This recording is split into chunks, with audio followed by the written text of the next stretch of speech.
कैसे हैं आप सब। आई होप आप सब बहुत अच्छे होंगे।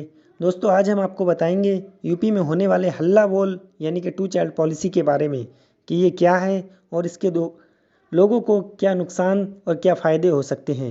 दोस्तों यूपी के इलेक्शन भी करीब हैं, कहीं ये राजनीति के लिए पॉलिटिकल शगुफा तो नहीं है, या सच में इससे यूपी की जनसंख्या पर कोई फ़र्क पड़ सकता है। तो आइए दोस्तों आज हम इसके बारे में आपको सब कुछ बताने वाले हैं। दोस्तों शायद ये वीडियो आपको पसंद आए। अगर ये वीडियो आपको अच्छा लगे तो लाइक कर दें, और अगर आप हमारे चैनल पर नए हैं तो सब्सक्राइब भी कर लें और कमेंट में इस पॉलिसी के लिए अपना सुझाव अवश्य दें। दोस्तों यूपी सरकार की राज्य विधि आयोग द्वारा यूपी पॉपुलेशन पॉलिसी 2021 का एक ड्राफ्ट तैयार किया गया है, क्योंकि यूपी की बढ़ती जनसंख्या 2022 तक लगभग 24 करोड़ हो जाएगी, जो कि यूरोप के कई देशों की जनसंख्या को मिलाकर बैठेगी। दोस्तों WHO ने बताया है कि इसी पॉपुलेशन को मेंटेन करने के लिए फर्टिलिटी रेट 2 से 2.1 के बीच होनी चाहिए, जबकि यूपी की फर्टिलिटी रेट 2005 और 6 में 3.8 थी। 2015-16 से अब तक 2.7 है। दोस्तों तो बताते हैं कि 2 से अधिक बच्चे होने पर सरकारी नौकरी से लेकर लोकल बॉडी चुनाव यानी कि ग्राम पंचायत चुनाव भी ना लड़ पाने तक क्या क्या विधान दिए गए हैं। नंबर 1, राज्य सरकार की नौकरियों में कम वरीयता दी जाएगी। नंबर 2, राशन के लिए राशन कार्ड में 4 से ज़्यादा नाम होने पर राशन कार्ड दिया जाएगा। यदि आपके 2 से अधिक बच्चे हैं तो सब्सिडी में भी कटौती होगी। ऐसे गवर्नमेंट एम्प्लॉय जिनके केवल 2 बच्चे हैं उनकी सैलरी में एक्स्ट्रा इंक्रीमेंट और पेंशन में गवर्नमेंट का 3% कंट्रीब्यूशन होगा।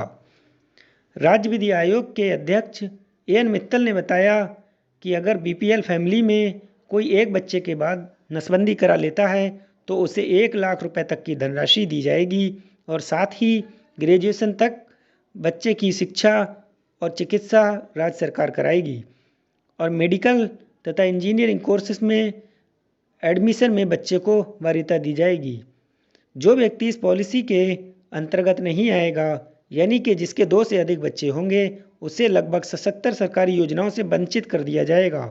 मतलब उसे इन 77 सरकारी योजनाओं का लाभ नहीं मिल पाएगा। इस पॉलिसी के लागू होने पर गवर्नमेंट एम्प्लॉय को शपथ लेनी होगी कि वे इसका उल्लंघन नहीं करेंगे। फिर भी यदि कोई उल्लंघन करता हुआ पाया गया तो उसके प्रमोशन रोकने से लेकर बर्खास्त तक कर देने का सुझाव है।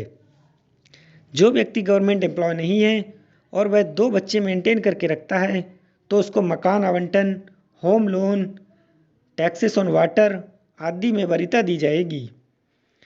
इसके लिए स्कूलों में एक कंपलसरी सब्जेक्ट बनाया जाएगा जिसमें 2 बच्चों के बीच कितने समय का गैप होना चाहिए और फैमिली प्लानिंग आदि की जानकारी दी जाएगी।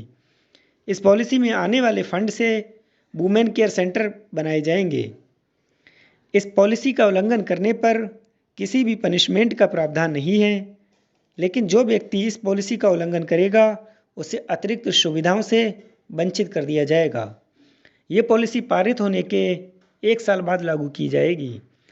दोस्तों विधि आयोग के अध्यक्ष AN मित्तल ने बताया कि कुछ धर्मों में 1 से अधिक पत्नी रखने का चलन है, तो प्रत्येक पत्नी के 2 या 2 से कम बच्चे हैं तो इस पॉलिसी का लाभ उठा पाएंगे।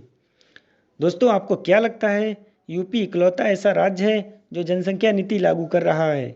नहीं दोस्तों, इससे पहले भी कई राज्य ये पॉलिसी लागू कर चुके हैं और इसके नतीजे आपके सामने हैं। MP ने 2001 में ये पॉलिसी लागू की थी, फिर भी उसकी जनसंख्या में 20% वृद्धि हुई। राजस्थान ने 2002 में ये पॉलिसी लागू की थी, फिर भी उसकी जनसंख्या में 21% वृद्धि हुई। महाराष्ट्र ने ये पॉलिसी 2005 में लागू की थी, फिर भी उसकी जनसंख्या में करीब 16% वृद्धि हुई। दोस्तों क्या आपने सोचा है कि ये पॉलिसी ग्राम पंचायत चुनाव लड़ने वालों के लिए ही क्यों है, विधायक और सांसद के चुनाव लड़ने वालों के लिए क्यों नहीं? इसके बारे में कमेंट में ज़रूर बताएं। दोस्तों इसके संबंध में 19 जुलाई तक जनता यानी आपका सुझाव मांगा गया है, और आपके सुझावों पर गौर करके ही आगे कदम उठाया जाएगा। तो दोस्तों आपको क्या लगता है इस पॉलिसी के बारे में? कमेंट में अपनी राय ज़रूर दें।